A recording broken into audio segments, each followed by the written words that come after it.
Qualquer coisa depois a gente edita. Certo. Então, gente, primeiro a gente vai explicar como representa então um telhado com cobertura laje impermeabilizada. Pode ser tanto teto verde quanto argila expandida. O esquema é bem simples. A ideia do detalhe, eu sempre acho mais fácil começar desenhando a estrutura. Então, por exemplo, nesse caso, o que pode acontecer é vocês terem a laje de vocês. Enquanto o Arthur vai desenhando a laje, que é a parte do corte, a gente está simulando essa planta de cobertura aqui, então um corte nesse sentido, pensando que os caimentos estão aqui em vermelho, marcado com um ralo mais ou menos por aqui e outro aqui. Então aqui a gente tem que proporcionar uma caída de 2%, aqui 2%, para que nessa linha d'água vá para lá então esse caimento dessa cobertura. Lembrando que essa base que a gente vai explicar, ela serve tanto para proporcionar uma camada de cobertura verde, que aí tem que pesquisar o fornecedor e quais são as camadas exatas daquele fornecedor, ou para argila expandida, que também daria para colocar na cobertura.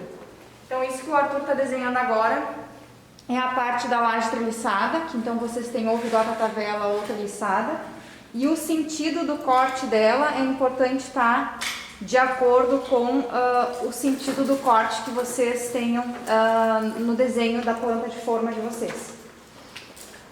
Isso aí. Então, basicamente, a ideia do detalhe é que a gente consiga fazer os desenhos que vocês já fazem, só que justamente com mais informação. Nesse caso, como é que a gente representa uma laje, né? Primeiro, vocês podem começar desenhando a estrutura, a linha principal dela. Nesse caso, o que acontece? A gente tem uma viga invertida. Ao invés de ter platibanda com tijolos, vai ser uma viga invertida. Então, isso aqui é a estrutura. E aí, Arthur, bota do lado, caso tivesse uma viga comum para baixo, só simulando, acima dessa laje a gente teria então blocos, mesmo tipo de bloco que vocês estão usando no fechamento das alvenarias, que aí ele está desenhando ali do lado. Dá pra ver? Sim, eu estou direcionando.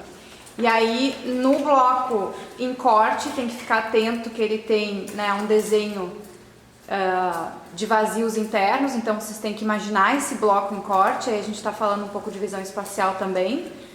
E pensando no sistema de colocação desse bloco, como muitas vezes ele é vazado dentro, vai ir a parte então da argamassa somente naqueles cantinhos ali onde o Arthur está pintando agora, né? Porque senão, se a gente largar essa argamassa no meio, vai vazar entre os buracos todos, né? E aí vai causar uma coisa chamada grout, que não é o momento agora. E aí o último bloco da platibanda, que ele vai simular agora, ele deve ser um bloco canaleta, então para fazer essa afirmação do contorno todo da platibanda. Então por isso que é um bloco em formato de U, e aí sim ele é todo preenchido internamente com argamassa, enfim, com a parte mais resistente, né? Isso.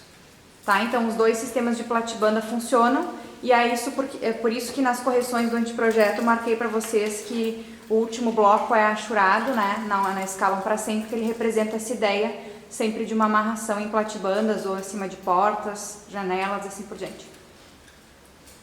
Acho legal também mostrar como é, né, o desenho das vigotas e tavelas para a laje.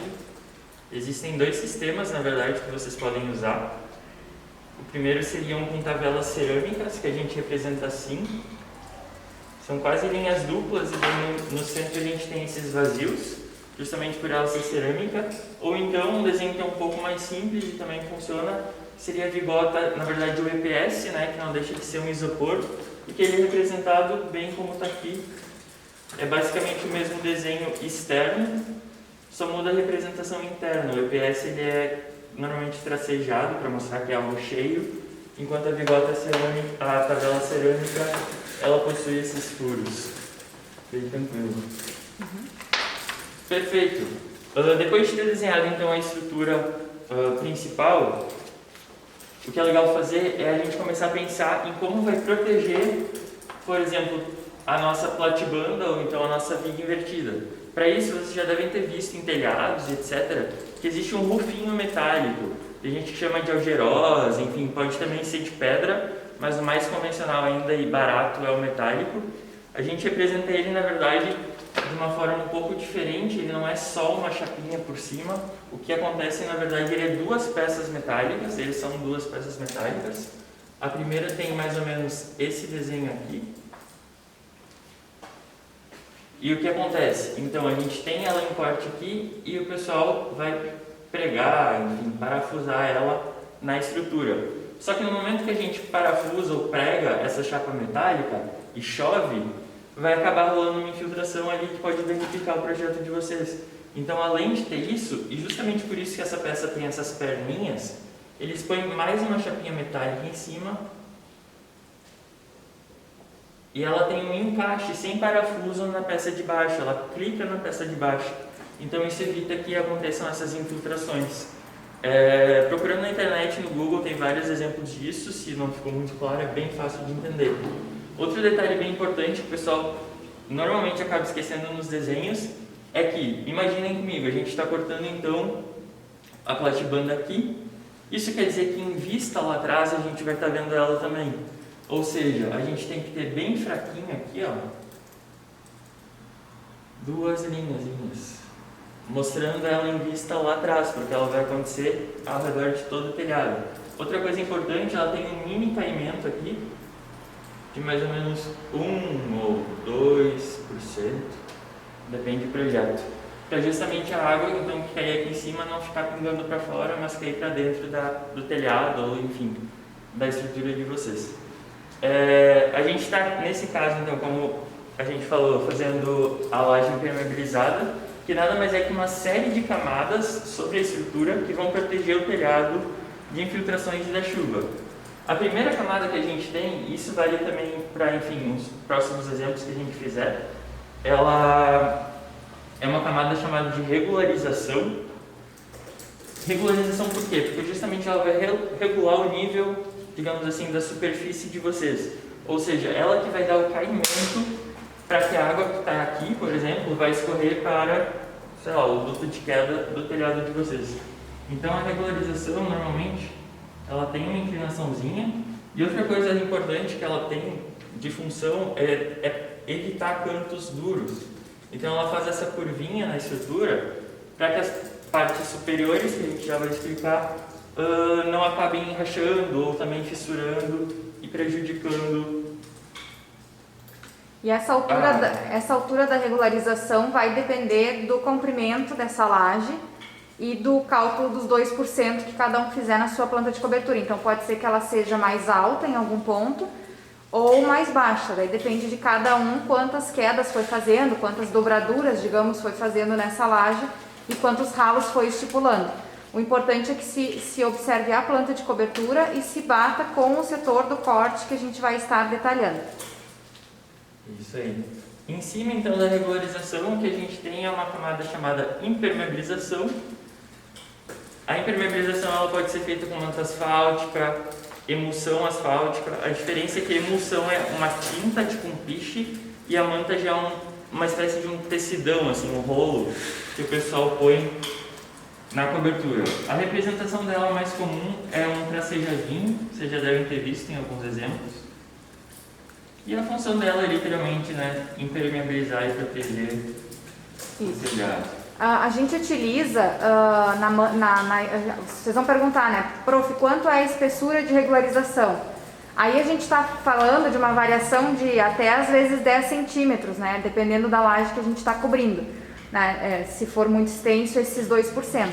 Mas aí cada um calcula e não pode morrer no zero. Então o importante é que quando a regularização termine, ela termine no ponto mais baixo, que é o de encontro com o ralo, pelo menos ali com uns 3 centímetros, 4, né? Tem que ter uma certa altura que não fique no zero, aquela camada.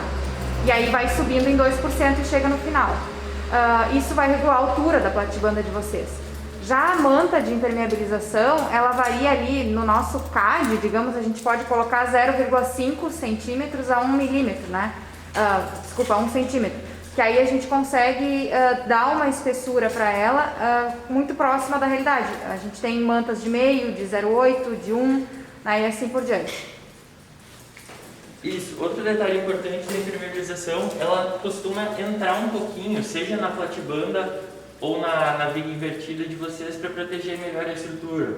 Então o que o pedreiro costuma fazer é dar um tec assim na estrutura mesmo, para que consiga entrar um pouco com a impermeabilização ali e proteger melhor. Às vezes isso também é feito fundindo com um fogo, né? Eles vão e daí eles aquecem a manta, ela derrete, daí ela adere ali a lateral da platibanda. Isso aí tudo a gente vai mandar algumas fotos também paralela à aula, né? Isso aqui é uma aula complementar onde a gente está explicando tecnicamente mais o desenho. E aí na introdução da aula a gente mostra algumas fotos e vídeos dessa parte toda para vocês entenderem melhor o processo. Perfeito. Em cima da impermeabilização, então, o que a gente tem é uma camada de proteção mecânica, que eles chamam. A proteção mecânica, pelo nome já dá para entender, a ideia dela é justamente proteger as camadas de baixo, especialmente a impermeabilização, que é uma camada bem sensível a danos mecânicos, danos físicos. Então eles põem essa proteção mecânica, que nada mais é que um concretinho assim fino, enfim, para proteger essa estrutura e dar acabamento. Então é comum, por exemplo, essa proteção acabar subindo e servindo de quase como um reboco da parte interna do telhado, sem problema nenhum, da cobertura, enfim. De novo, mais ou menos uns 2 centímetros, né, a 4, dá para colocar ali a medida padrão, mais ou menos, para poder desenhar na representação gráfica, né? Isso, e essas três são as camadas padrão assim da laje impermeabilizada. A partir daí existem vários sistemas que vocês podem propor. Pode ser cobertura verde, pode ser um piso, pode ser argila expandida. A lógica, né, na verdade, dá para pesquisar até no Google as várias camadas. Não existe uma regra, eu acho. Uhum. Isso, o terraço verde vai depender dos fornecedores, às vezes tem uma caixinha pronta que vocês vão colocar ali, às vezes vocês vão montar ele, então vai ter uma membrana ainda de isolamento, né? Vai ter alguma membrana ali de substrato vegetal, depois a vegetação. Se for argila expandida ali, a gente tem de 10, 15 centímetros de achura de bolinhas, né? Como vocês fizeram já na entrega anterior, que representa essa argila expandida. Às vezes tem uma telinha por cima para que ela não se desloque, não acabe saindo dali. Então aí tem várias camadas que cada um deve pesquisar, né, e propor a partir do detalhamento. Ali na ideia do roof ainda, tem mais um modelinho, né, que acho que dá para mostrar, que é aquele mais simples. E faltou ali a gente desenhar uma linha da inclinação, né? Então o Arthur comentou que aqui pode ter 2% de inclinação, vai dar mais uma linhazinha muito fina aqui em cima, ó. E aí tem um outro sistema de rufo, que ele acontece por colocação, né, no local, que daí já é um rufo com a dobradura pronta, e aí a fixação fica aqui em relação à nossa estrutura da platibanda. E aí evita essa perfuração e essa peça dupla de encaixe, né?